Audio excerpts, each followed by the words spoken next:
Well, and again, you've always been completely bought into the notion of stewardship and transparency. And I've told Mhm. this story before, but I was reminded of it recently. A financial advisor had gone through this exercise of reframing some of his best relationships, basically reintroducing himself and rejuvenating how they perceived and described and how they felt. And it just started with let's counter loyalty fatigue. Let's really amp up our fee worthiness and let's make it easy for clients to describe you to others. Okay. So that was the whole motivation. And he had gone through that.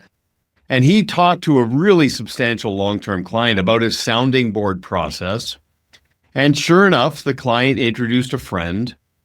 And the friend, when he met the advisor for the first time, confided and said, I'm a little bit unsettled with my current advisor because my dad passed away and he had a substantial legacy and net worth. And turns out he had this huge collection of precious metals.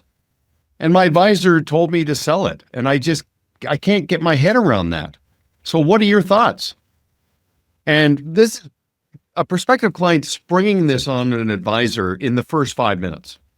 And the advisor's like, wow, I'm sorry for your loss. And I hear where you're coming from. And I don't know you, but I think if that's me, that's my dad. And that's something that was important to him.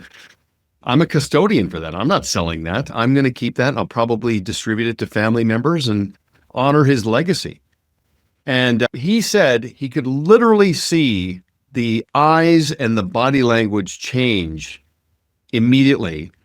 And long story short, the prospective client said to the advisor, why wouldn't my advisor tell me that? Why was he so adamant about liquidating and investing?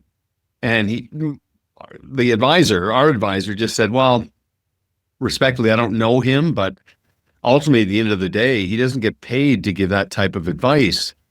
I'm a fiduciary, and our planning process is panoramic and all-encompassing.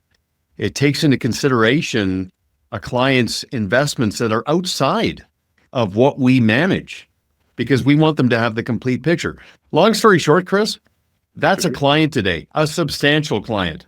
And the feedback back to the Rainmaker was like the Rainmaker, the original client who made the introduction, talked to the advisor later saying, hey, whatever you said, whatever you did, my friend is completely lit up. It's just so impressive, which obviously makes the advisor more referable in his eyes.